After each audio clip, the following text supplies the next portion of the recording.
Have you ever had a brilliant idea, a really complex thought, or a powerful feeling, but when you try to explain it, the words just flop? You end up falling back on the same simple, tired words over and over. It was good. It was interesting. It was nice. It's like you're living life in black and white when you know there's a whole world of color out there. You want to describe an amazing sunset, but all you can say is, it was pretty. You want to make your point in a business meeting, but your argument just sounds flimsy because the words don't have any weight. You want to tell someone how much they mean to you, but the words feel hollow, like they're not enough. I was stuck in that verbal prison for years, and I remember it so clearly. It wasn't just some small annoyance. It felt like a cap on who I could be. I'd read articles or books and see these beautiful, precise words and just feel envious. How did the writer do that? How did they find the perfect word to capture a feeling, an image, an idea? Meanwhile, I felt like I was trying to build a house with a kid's toolkit. It was professionally embarrassing. I'd sit in meetings, my heart pounding, rehearsing a sentence in my head, but when it was my turn to speak, my brain would just freeze.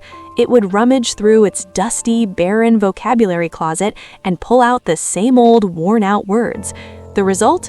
People saw me as less intelligent, less capable than I knew I was.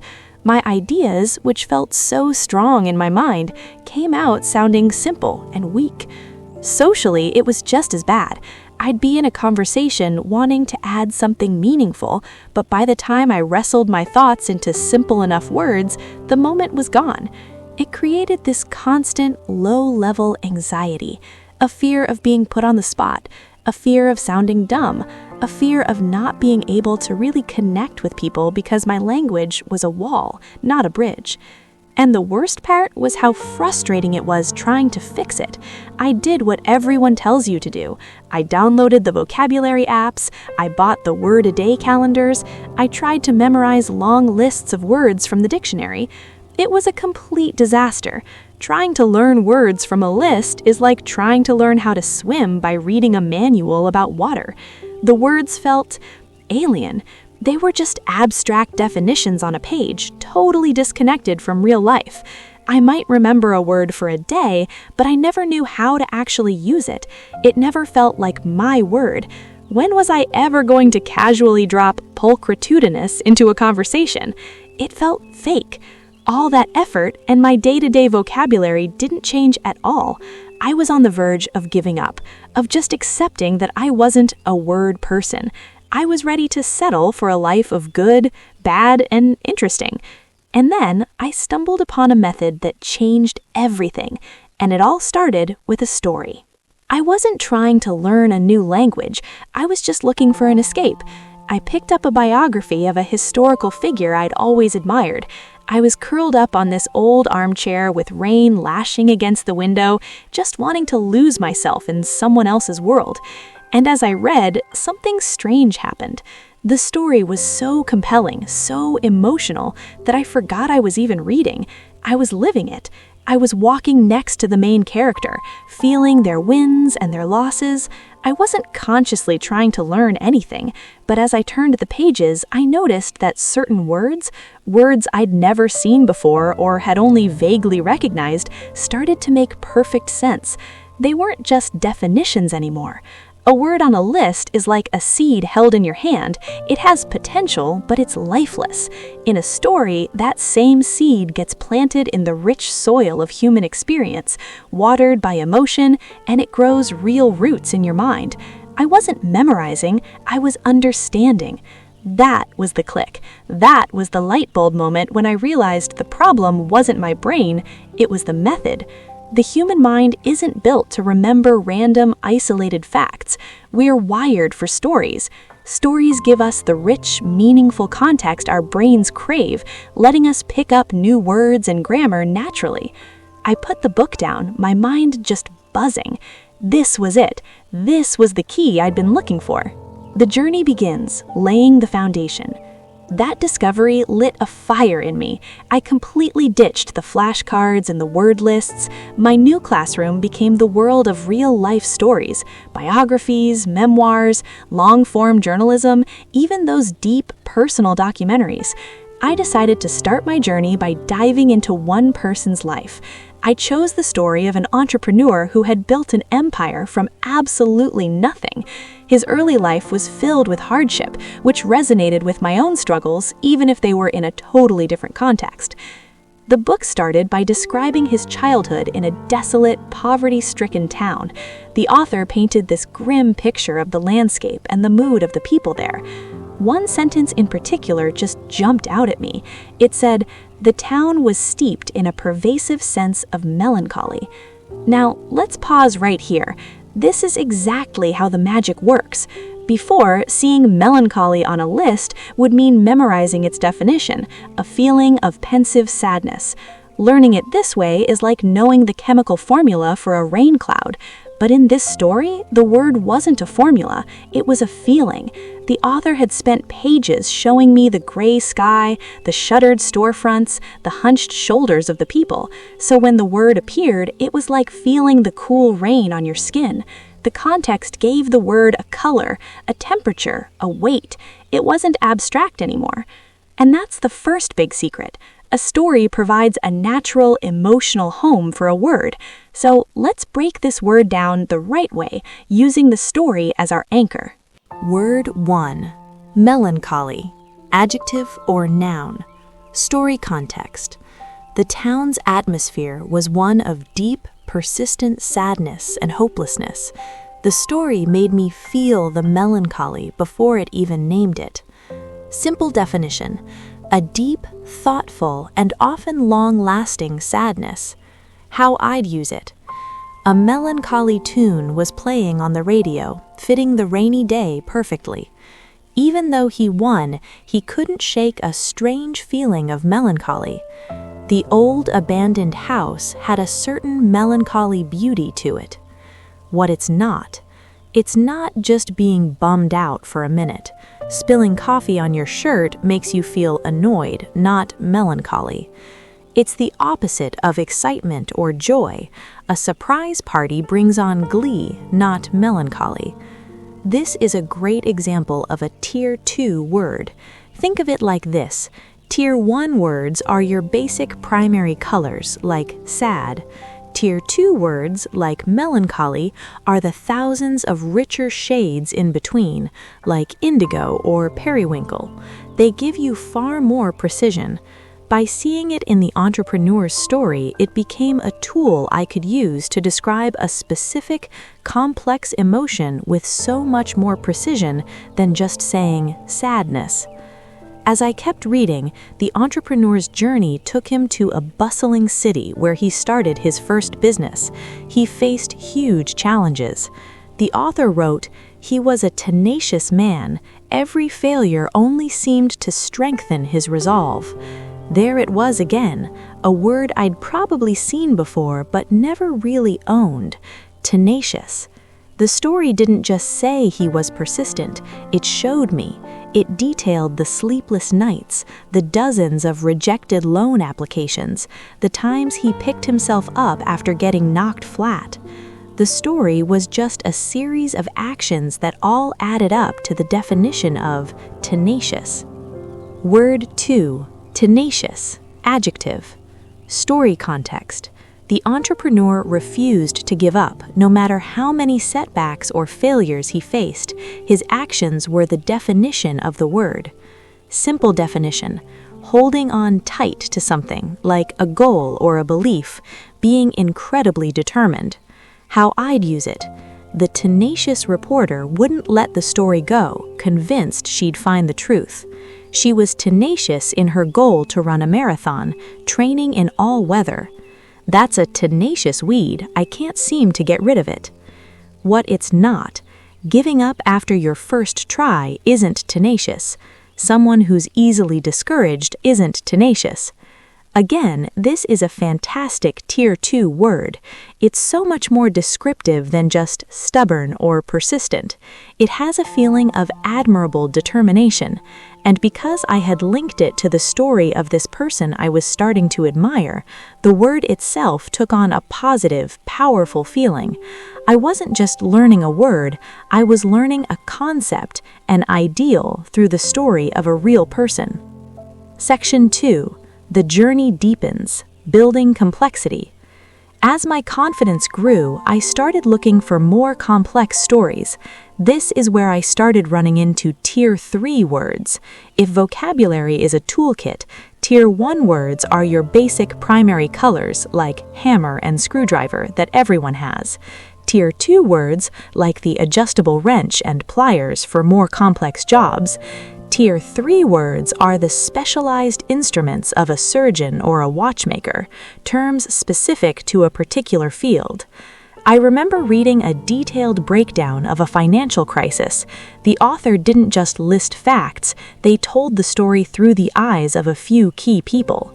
In describing the mindset of the bankers before the crash, the author wrote, "There was an air of hubris on Wall Street, a belief that they were invincible, that the models they had built could never fail." Hubris. What a word! Someone else might have said arrogance, but hubris is more specific. The story helped me get the nuance.